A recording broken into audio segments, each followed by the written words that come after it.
नमस्कार मिथिलावासी, अहाँ सब अभी देखे छी मधुबनी गुड न्यूज। झंझारपुर के लाइफलाइन सड़क की होगी चौड़ाई, झंझारपुर जाने वाले लोगों की मिलेगी जाम से बड़ी राहत।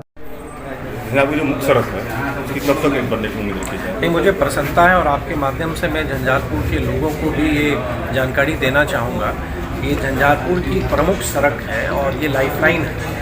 और आने वाले समय में जब हमारा मेडिकल कॉलेज का भी निर्माण हो जाएगा तो इस पर लोगों का आवागमन और भी बढ़ेगा। तो मेरी कोशिश थी कि सड़क की चौड़ीकरण हो, सड़क हमारी चौड़ी हो, और मुझे प्रसन्नता है कि निविदा की प्रक्रिया पूरी कर ली गई है। एक इसमें व्यापक काम जो बिजली की जो संरचना है, जो हमारे जो तार और पोल बीच सड़क पर लगे हैं उनको भी हटाना होगा, और जो कहीं ना कहीं अतिक्रमण है उसको भी हटाना पड़ेगा। तो अभी पथ निर्माण विभाग के द्वारा संवेदक के साथ एग्रीमेंट होना है, मुझको उम्मीद है कि बहुत जल्दी वो हो जाएगा।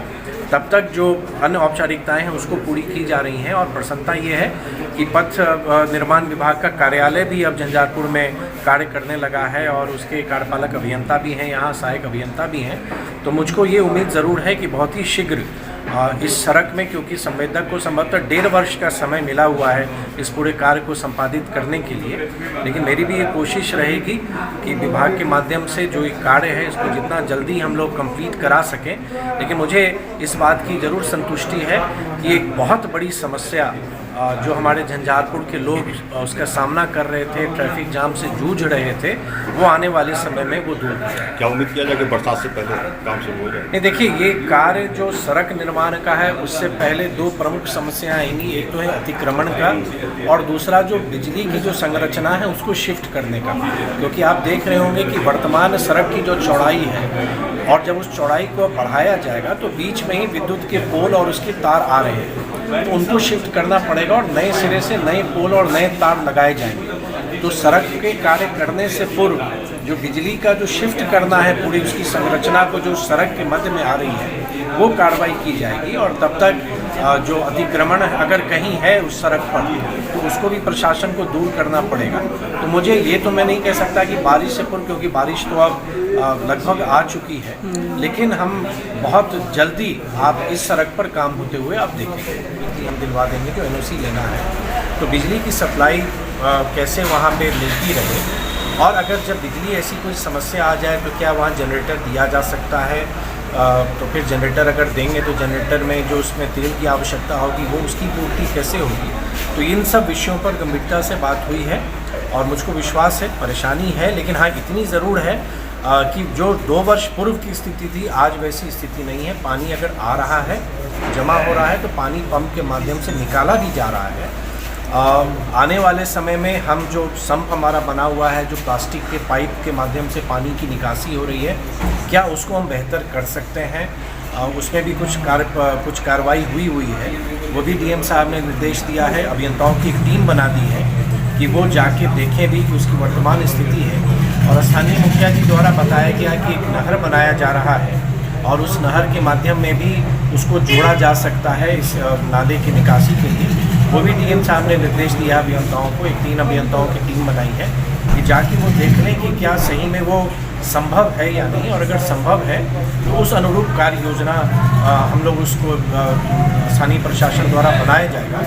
और मेरा भी ये सुझाव था कि लॉन्ग टर्म में एक बार सैटेलाइट या कुछ ऐसे टेक्नोलॉजी की हम लोग मदद लें कि पानी, क्योंकि ये समानतः अभी पानी निकलने का कोई रास्ता नहीं दिख रहा, तो क्या हम कुछ ऐसे रास्ते हो सकते हैं जो सैटेलाइट की इमेज से आएंगे कि हम पानी को स्वाभाविक रूप से उसको हम बाहर निकाल सकें। तो उसमें थोड़ा समय लगेगा, अब देखना पड़ेगा कि उसको हम कैसे करते हैं। तो हम भी वो प्रयास करेंगे कि आने वाले समय में टेक्नोलॉजी का इस्तेमाल करके बेहतर कोई ऐसे योजनाविद या जो प्लानर होते हैं उनकी सहायता हम लोग लें।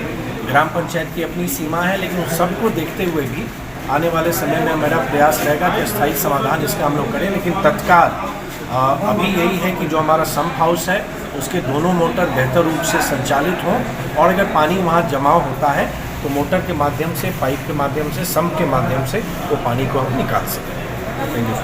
आवश्यकता ये भी है कि जो स्थानीय वहाँ के लोग हैं अब उनको भी आना पड़ेगा, क्योंकि कोई चीज़ सरकार द्वारा निर्माण कराया जा रहा है, लेकिन स्थानीय समूह जब तक आगे आके उसकी ओनरशिप नहीं लेंगे उसके स्वामित्व को उनको भी लेना पड़ेगा, उनको भी सहयोग करना पड़ेगा।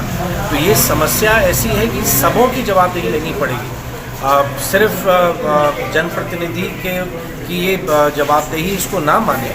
जनप्रतिनिधि का जो कर्तव्य है वो तो वो करेंगे ही, चाहे मुखिया हो या सांसद हो या विधायक हो, लेकिन स्थानीय जो हमारे बाज़ार के हमारे साथी हैं उनको भी आने वाले समय में आगे आके सहयोग करना पड़ेगा। और किस तरह के सहयोग की आवश्यकता? सहयोग देखिए, जैसे संप हाउस ही अगर कल जनरेटर सरकार देती है तो वो जनरेटर का रख रखाव कौन करेगा, जनरेटर का संचालन कौन करेगा, उसमें तेल की आपूर्ति कैसे होगी, तो यही सब है। और मुझको लगता है आने वाले समय में प्रखंड प्रशासन के माध्यम से, और मैं भी कोशिश करूँगा कि स्थानीय समूह आगे आए और हम लोग सब मिलके इस संप हाउस जो भी वर्तमान में रेलवे द्वारा निर्माण कराया गया है, इसको बेहतर इसका संचालन करें ताकि पानी की समस्या ना उत्पन्न हो और जो पानी आए वो पंप के माध्यम से निकाला जा सके। Thank you sir.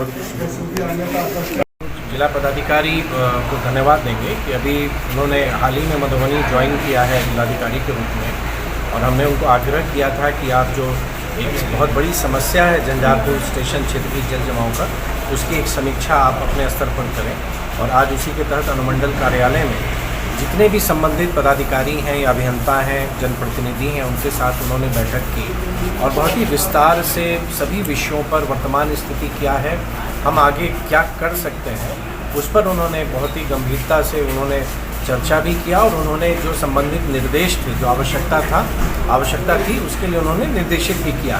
तो तुरंत में नाले की सफाई महत्वपूर्ण है, तो नाले की सफाई वर्तमान में समस्या का समाधान यही है कि जो पानी वहाँ आता है उसको हम बाहर निकालें, तो पंप आउट ही हमको करना पड़ेगा।